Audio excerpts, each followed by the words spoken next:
Well, here we are at the beginning of the saga. I've spent a great deal of time thinking about where to go with this. So tonight on this first episode, I am just going to talk. I have no script, I have nothing prepared. I just want to set the table tonight for my initial thoughts and maybe give you guys a bit of an idea about where we're going with this. So, I think it's important to say that networking and the theory of networking is more than bits and bytes. When you dive deep down into networking, you get lost in the technical minutia. But just like all of information theory, networking, which is a small component therein, is a study of relationships. And those relationships can be between computers, which is my specialty, routers, switches, ROADMs, all the things we're going to spend many, many hours talking about on this podcast. But it can also be the relationships between people, between different elements of society, between different societies in general. So when we're talking about networking, unless we're down in the deep, dark recesses of talking about how bits go across a wire, if you take a step back, we're actually talking about how people communicate. And I know that might sound a bit grandiose, but the theories that are used for how to route packets on a network have also been used to trace the viral ideas travel through a population, be that a rumor or the latest Kardashian TikTok. These things have a methodology and a structure to them. And once you see it, there's a certain amount of beauty in it and also a certain amount of terror. Because what you realize is that people inherently communicate. And whether or not that communication is accurate is fundamentally irrelevant. So, what I want to convey in this is that networking, in terms of the internet, is the story of an idealized means of communication. However, it is flawed by the very people who came up with it, us, human beings. So when we get into this story, as we're going to start tonight, I hope to be able to draw out some of those inadequacies in myself, in the history of networking, in the history of math and science, not to cast doubt, but to show how science and engineering has spent hundreds of years trying to strive to be better than our base human nature. To look at things and determine their truth and their cause without being subject to our own predilections. So I wanted to throw that out to you because what we're going to talk about in these first few episodes are the pieces I was missing. So I started my career after almost failing out of high school and ending up in the Navy. It didn't work. Shocking, right? But when I left the Navy, I got a job as a second shift network operations person. So, and the only reason I'm mentioning this is because that means I didn't have a formal education in this. I didn't have that intro to computer science class that others had. When I was a kid, there were no classes on networking. There were like 5 guys who went to a hotel bar every year to figure out what was going on, right? Um, so if it seems like in these first few episodes, I'm taking you down some odd paths, just understand I'm trying to share those pieces that finally clicked for me over the course of my career that helped me move past the lack of education. So I just wanted to throw that out there. And I'd like to start. Uh, well, look, let me be honest, right? This history starts with the first written word back in Babylon, what, 4 or 5,000 BC? I don't know the actual date off the top of my head. But that would be ridiculous to try and trace all the way back to that. Just know that from then to the Greeks, to the Romans, to Gutenberg, all of this is the story of networking because it's all about how people communicate. However, it's not that interesting in terms of network communications. So where we're actually going to start is with a gentleman named Euler.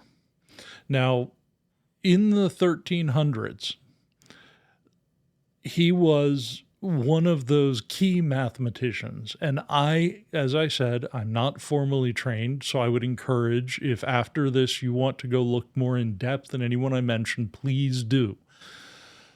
And what Euler did was kind of amazing. Along with all the other work he did, he was kind of the first mathematician that looked at puzzles and realized that these were just math problems in a different format. So there's this famous problem that for a long time was unsolved, and it became a bit of a piece of the culture of the city called Königsberg in Prussia, and it's the 7 bridges of Königsberg. I'll flash a map up here to show you what I'm talking about. But the people of Königsberg who didn't have the internet or the Kardashians, they enjoyed kind of giving each other puzzles, right? Whether it was word puzzles, pun games, whatever. This was a common way to relax a little bit before all of our modern world came about. And one of the puzzles in Königsberg was, is it possible to cross each bridge only once and still manage to cross all of the bridges? Okay, so this is effectively like a maze. There was a river running through the city with 2 islands in the river. There were bridges between the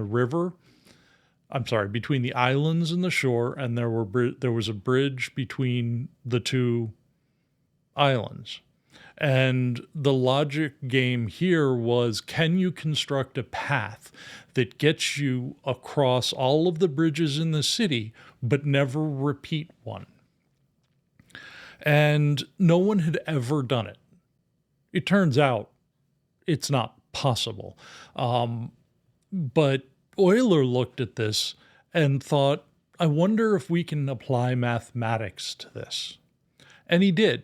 And this was kind of an aside from the main thrust of his work. It's actually it has more interest in our modern world than it ever has in the past, simply because of why we're talking about it. But what he proved was that it could not happen. And not only did he prove mathematically that it couldn't happen, he proved what it would take, what situation would have to exist for the problem as stated to be solvable. Okay. And once you do that, then it can be repeated very easily, right? Once someone has figured out a methodology for something, it becomes repeatable. And he did that. He figured this out. He told his friends about it. I don't know if he published it or he sent letters, but it's well documented. And it was one of those things in the era of mathematics where it was kind of a neat story. So it got spread around. And this was the birth of two branches of modern mathematics. The first and most obvious is it became the seed that grew into graph theory. And the second piece was the work with topologies. That's a bit more, that's a bit deeper and kind of out of my scope of knowledge. But both of these theories deal with math across a entity, whether it's a graph tree or the topology. And it's math of topologies. So he really kicked that off. It was really one of those moments, although it wouldn't bear, it would have impact, but it wouldn't bear fruition for hundreds of years to being kind of this key moment. So that starts us off in the 1300s. And this whole episode, by the way, I'm going to go through some of these moments in time to get us up to the start of a more linear story, really to give the scope and the background of networking. The next person we should probably talk about is Charles Babbage. He was this, we've jumped forward and I am skipping a lot. If anyone wants more detail on all these little, intricacies, let me know and we can start delving into that. But eventually we get to Charles Babbage and his work on the difference engine, which is sort of the first true computational device. I mean, there had been calculators before, but there hadn't been devices that could kind of do multi-stage or advanced mathematics. And Babbage was trying to make this device that could. And it was kind of seen as a toy at the time. And one of the inputs for this was the greatest fraud in the 18th and 19th century.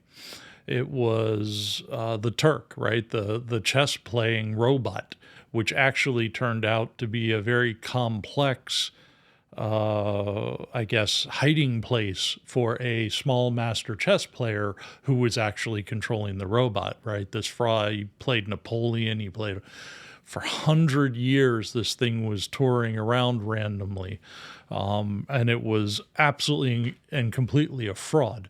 But Charles Babbage saw this and played it once and was absolutely fascinated by it. And that fed into this work he was doing on the difference engine.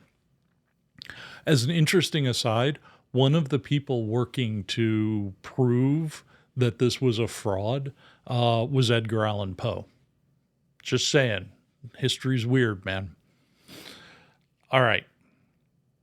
Now we're going to shelve Babbage for a moment. We're going to put him up here and just kind of leave him there for a second because we need to talk about Lord Byron. Everyone knows who Lord Byron is. If you don't, please go read everything he's ever written and read up on him. The whole group of them were just unreal. Okay. He gets married, which is ironic in the extreme for this man. And Byron has a daughter with his wife. Shortly thereafter, like in the span of weeks, maybe months, they get a divorce for like obvious reasons, right? This is Byron. He's not going to be married to one person for his whole life. So his ex-wife gives birth to a daughter. And she's terrified that her daughter is going to end up this flighty, kind of artsy thinker like Byron, who has no concept or responsibility and just kind of does whatever the heck he wants. Her mother is just terrified of that. So she raises her daughter in a very strict and structured way, and she happens to love math. She's in the modern vernacular, she would be kind of neurodivergent a little bit.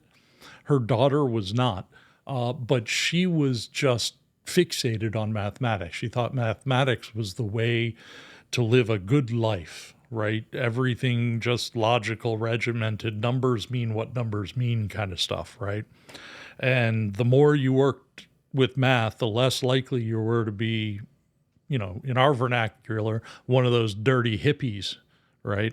So Ada was raised in this way, and she was just an unabashed genius in her younger years. She actually met Babbage at a party when she was a teenager. She became quite into the socialite scene in London at the time. And they met, and it was this relatively older gentleman. He was in her 40s at the time, and she was a teenager. And they spent the whole party as this odd couple, almost like an island in a storm, because they stood there talking for hours. Babbage was telling her about the difference engine. She was asking just stunningly intelligent questions.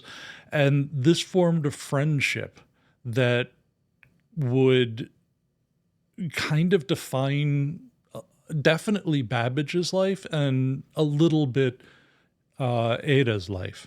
Now, she goes off and gets married. And there's a whole bunch going on here that I'm skipping over and breezing over. But eventually, she and her husband become the count and countess of Lovelace. So, of course, we're talking about Ada Lovelace. And she had kids. She kind of not pulled back from Babbage, but didn't really have the time to focus on being his sounding board. But eventually, he sent a paper for her to review before it was published. And what she did was she wrote notes on this paper to give back to Babbage for him to consider before publishing that were actually longer than the paper itself. And in one of those notes, she played with an idea in her mind of how the difference engine could potentially be used to solve a complex problem by being told a series of steps to take to do so. Now, this was unheard of. And today, that is generally perceived as the very first representation of a computer program. So in that moment between Babbage and Ada Lovelace, the future was kind of formulated and solidified out of this nebulous, where are we going to take all this math? There's all these ideas about automation. What comes next? Well, in the mid-1800s, all of a sudden we had it. Now, off to the side, there were just a ton of other inventions going on, right? It was the miracle days. That's why steampunk is so popular. You had Morse and the telegraph. You had, shortly thereafter, you had Marconi with the radio. You had Tesla coming in. All of these have tie-ins to the modern internet. They're not too direct, though, so I don't want to waste a ton of time talking about them.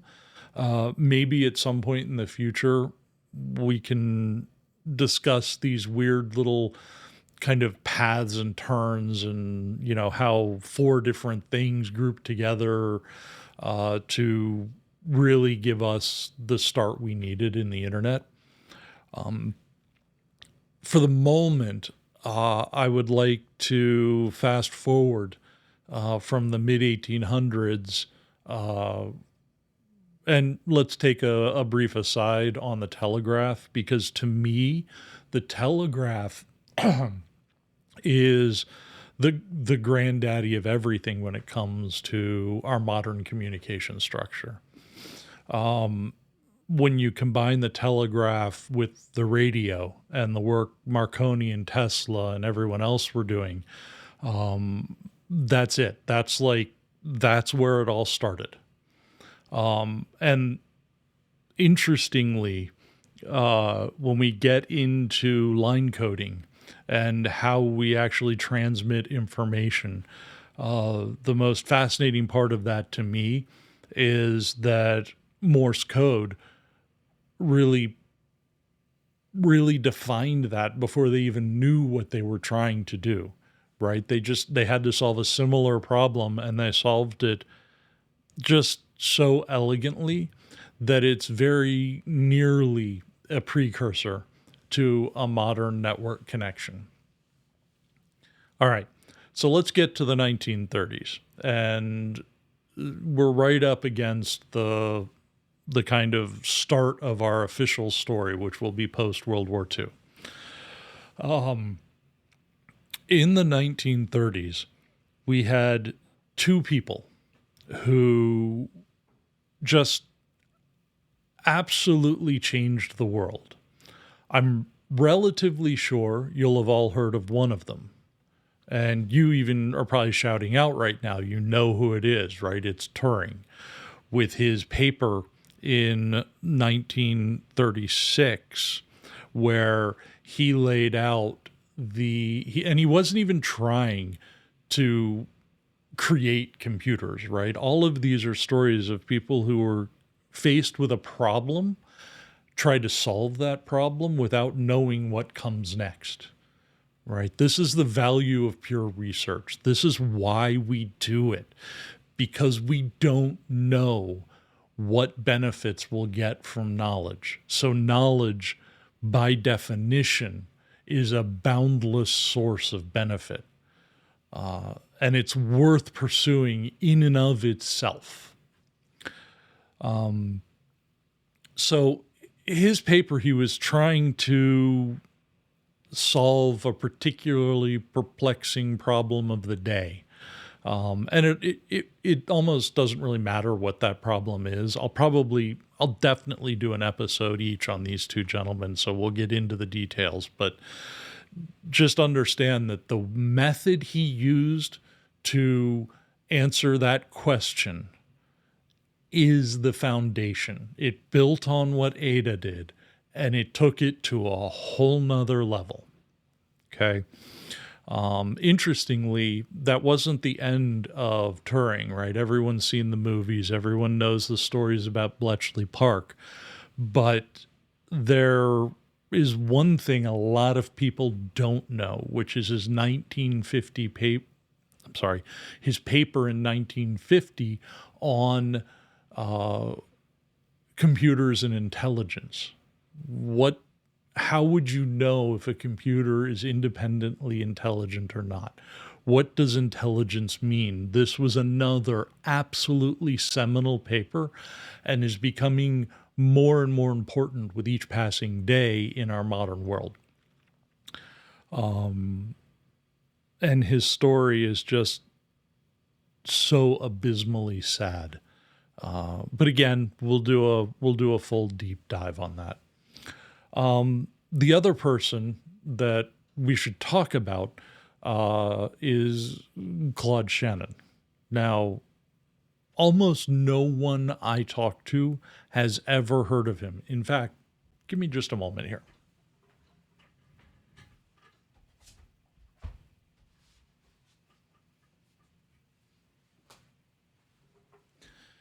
Yes, I know, but I told you I had a busy day at work and it was snowing here, so I had to shovel everything, so I didn't write a script.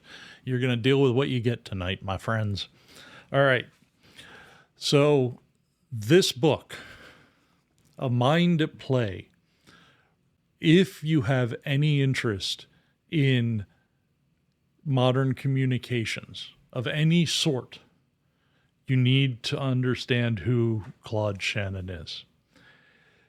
He wrote a paper in 1937 when he was at MIT that, while Turing's paper of 36 was the seminal paper on how computation would work, what Claude did was define the language that we would use to do that.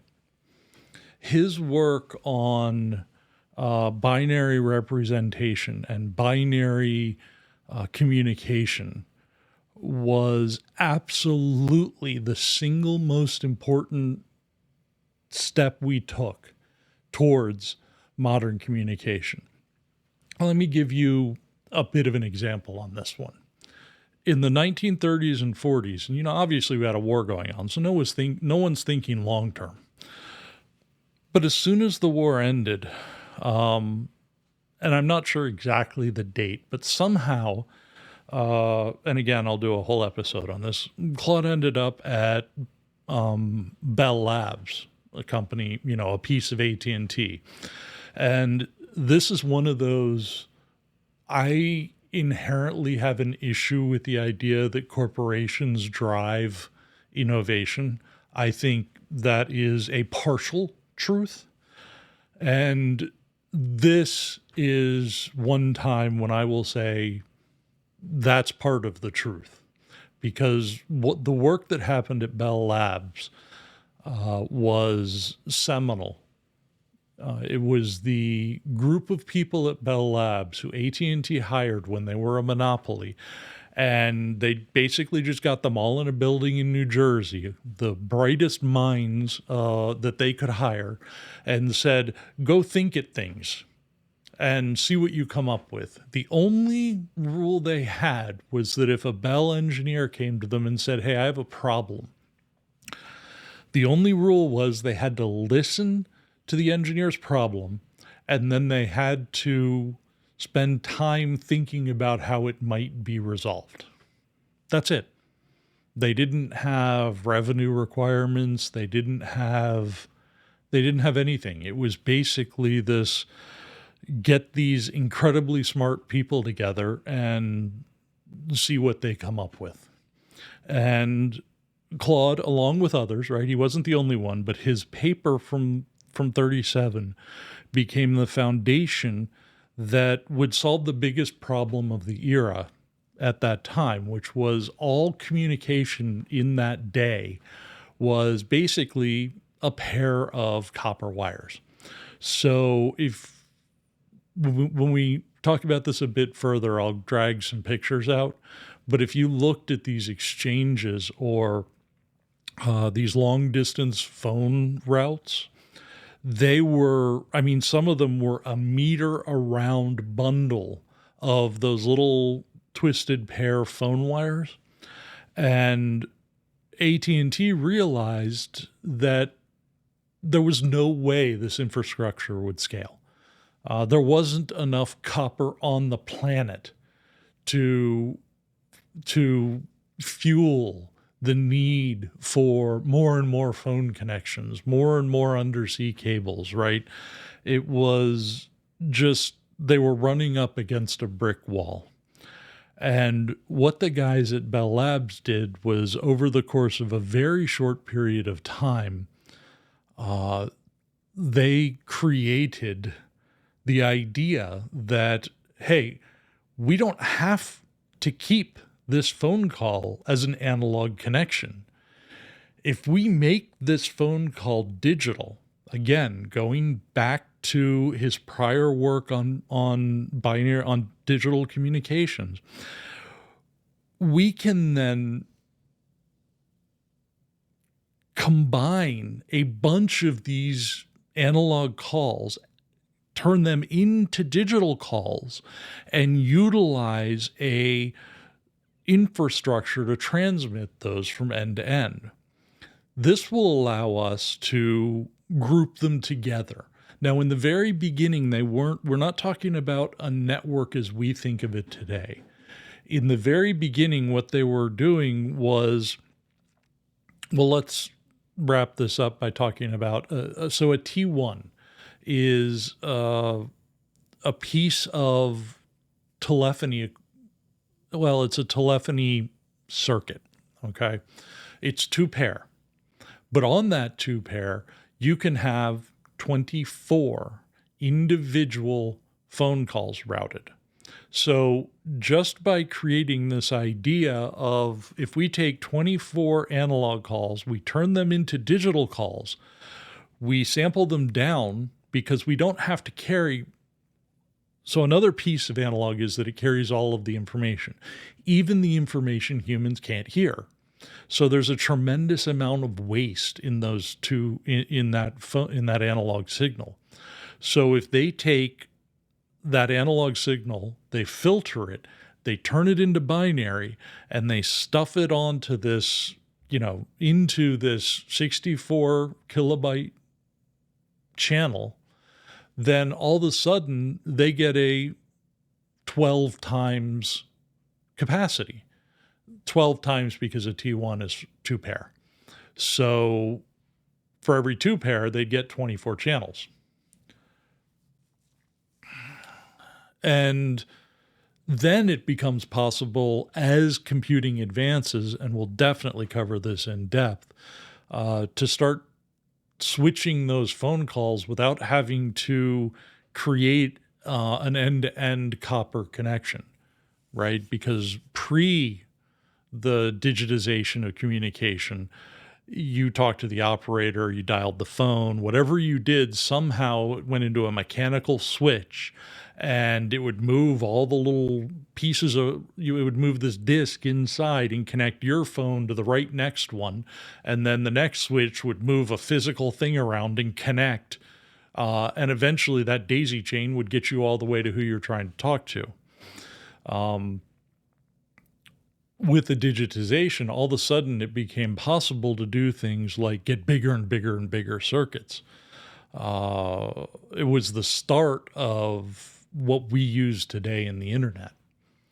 And we'll get into the SS7 switches and T3s and when everything went to optical. But at this point, so where we're going to start now with the story of the internet is we will start at the end of World War II. So some of this we'll cover again in a little more detail. With, the back of our minds, we'll have graph theory, we'll have information theory, we'll have computing from Turing and Ada Lovelace and Babbage. And from Claude, we will get kind of the methodology that is going to be applied to allow for this digitization of the world. Okay. And that's where the next episode will pick up. Probably the first thing we'll discuss will be some of the early supercomputers. So hopefully in the next episode, I can spend some time talking about the early days of computing and getting us from the end of World War II up to the 1960s, where everything actually kicks off for the internet. I pondered spending 5 or 6 or more episodes on this, but I decided that the best thing to do was probably just sit down and talk to you guys for a couple of episodes to go through this chain of events in a very, I don't want to say hurried, but direct way to get to the main topic of conversation. If you find value in this section and you want to dive into any more, please let me know in the comments. But for the moment, my goal is simply to get us as quickly as we can to day one with some concept of the background and how it all came about. And hopefully, in the next couple of weeks, we'll be at episode 3 or 4 and kicking off with the Department of Defense deciding that they needed to be able to launch nuclear weapons, even if the country was exploding, because, that's always fun. Right. So I hope this was of value. I'm sorry it wasn't quite as polished as some of my other videos. I just wanted to sit down and get all this out so we could move forward. So if you enjoyed, please like, subscribe, obviously, if you'd like to see more. And also, as this is kicking off a new channel and a new podcast, please forward this to people you know who might be interested. I'm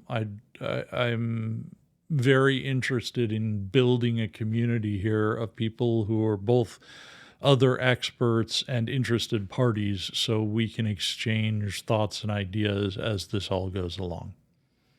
And with that, I bid you good night. It's time for me to go shovel more snow.